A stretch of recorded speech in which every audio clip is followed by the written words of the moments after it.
So, all right. So, where does it start? Where does your career start, and where does your passion for sports start? And how do you start working with KD and getting into all these different ventures? Yeah, I mean, I I grew up in New York, so you guys understand. Like in the '90s, late '80s, I was able to sit and get this like firsthand view of hip hop exploding in the city, and was also just a fan of basketball and sports in general. I really just studied it. Like I Did you truly play? studied it. I played. I mean, I was everyone that grew up with me would say I was an athlete, but I never like at any point really believed I had the ability to like be a professional athlete or even a D1 athlete. Like I wanted to play D1 basketball. And as soon as I realized I couldn't, I was like, man, fuck basketball. It's like I didn't even allow myself to enjoy like maybe continuing on to play. But Did you play against someone and you're like, no, that's a different level? yeah, Right. a lot of people. I mean, I think it was like I still feel like there's like a big difference between like where my skill level was. I thought I was a good shooter. I could handle the ball. I knew the game, but athletically, I just couldn't compete with like where I wanted to play. You know what I'm saying? Like Yeah. I couldn't stick anyone. There was a time I went to play at Riverside Church, and it was like I just scrimmaged with a bunch of guys, and I didn't even want to continue the process. And I shot the lights out We was too. just talking about Riverside and Gauchos. We was watching it Is What It Is, Cam and Mace. He was talking about he used to play for Riverside and Gauchos, and that brought back memories because I used to play for Riverside and Gauchos. So that little church, Yeah, the church was big, but the little gym inside the church, that was a legendary situation. legendary. And when I went there, it's funny. I didn't leave though and be like, fuck basketball though. You know what I'm saying? Like I loved everybody I was watching around. I liked that energy that was at the church that day. Like I liked seeing people sitting on the floor, hanging over the balcony, and I just liked the energy about the game. So it was never that. So I knew I would somehow follow sports, but without a college education and without a mentor or without, any real guidance, I just tried to stay around the world of sports and the world of music as much as I could and meet as many people as I could from the time I was like can remember. And it just so happened that music was where I found openings for myself earlier on in my career. Yeah, very similar. I realized early, I said, how can I stay around sports? So my thing was like, I'll be a trainer or I'll be a therapist, physical therapist, and that'll be it. I ended up teaching sports and being phys ed. So I had to transition into something else. But the music part is interesting because your career pretty much starts in that realm before it gets to sports. Obviously, sports is something that you love, but music, talk about that. Who the person was or who were the people, first jobs that you had inside the music industry that kind of got you into believing, all right, this is something I could really make a career of?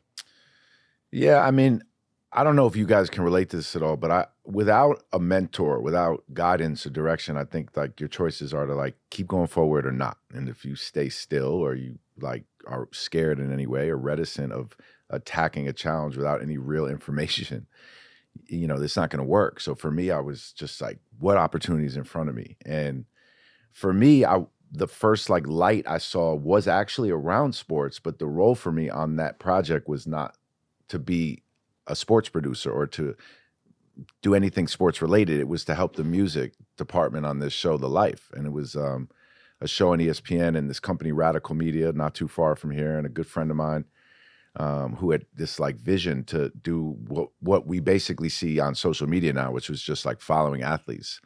But they needed a music soundtrack to the whole show. And I just saw a dollar amount they allocated towards music.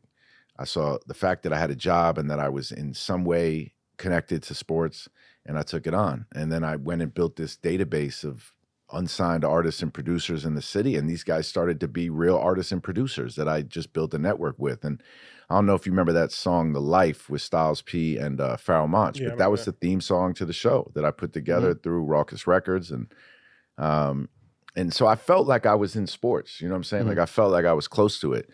And then growing up in New York, it's clear as day from like the time I could even remember that basketball and hip hop were so closely connected that I was like, well, I'm in sports one way or the other, but I'm doing it via music. So, okay. So, at what point do you fully go into sports, and what's the first thing that you do actually in the sports field? Because now everything you do is in sports. So, at what point do you make that transition from teetering sports and music to actually being full-fledged in sports? Yeah, so what happened was after that show, I got to know so many people in the music industry. So I managed artists and producers for a while, and I started a label on Mercer and Green. It was 19 Mercer, and it was me and Mark Ronson, and we had a studio down in Soho, and we had everyone from J. Cole before he was signed, Wale before he was signed, Meek. Amy Winehouse recorded Back to Black out of there, and Adele was in there in the earlier parts of her career. So like I was hustling as a music manager, and then I had the opportunity to meet Jay-Z and ended up producing that Fade to Black, his theatrical documentary of his concert at the Garden. You produced that? Yeah. I was there for that. Where you were? I was at the show. Yeah, I was too. Incredible. I still put it as the best show I've ever seen. Insane. Ridiculous. Insane. And the one that when R. Kelly ran off and Jay was No guns in the building? pulling people from the crowd. Yeah.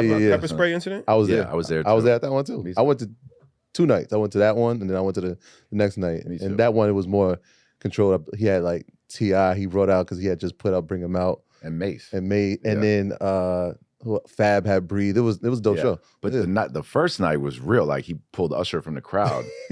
That was crazy. So I had an opportunity. I ended up bringing John Maneely, Jay-Z's manager at the time, over to this company, Radical Media, where I had been working on these TV shows. I just kept my network. Anyone I met was in my close circle at that point, and figured I could build off of network, and partnership, and doing dope shit. I just figured if I kept doing good stuff, like more good things would happen.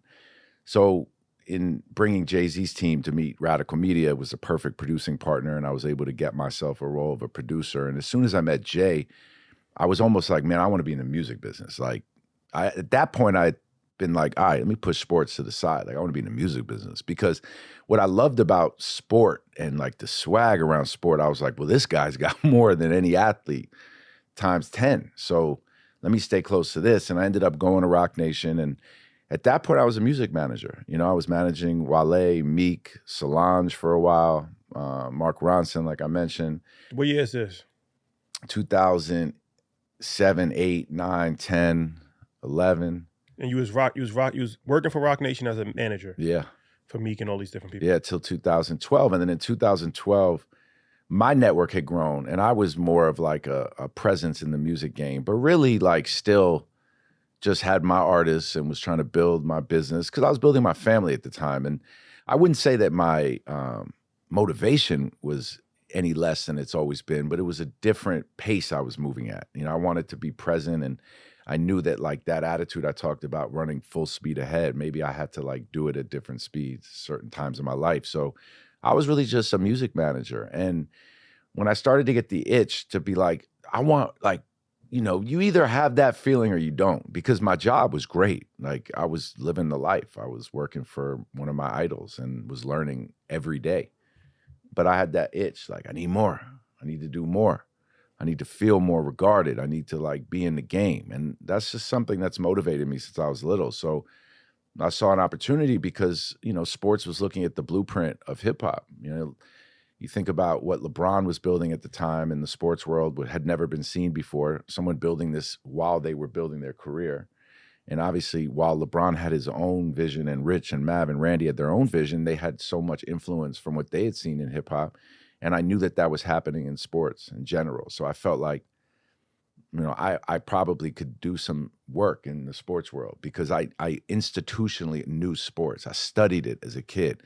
Like, I don't have much of an education institutionally on many things. It's all from experience. It's all from like consuming it in real life. Sports, though, I felt like I had a master's degree. I'd studied where kids went to college. I studied the business of it. So, Same. you know what I'm saying? Yeah. So I was like, put me in any room, talk sports. And now I have this knowledge of the music business. I thought it would work.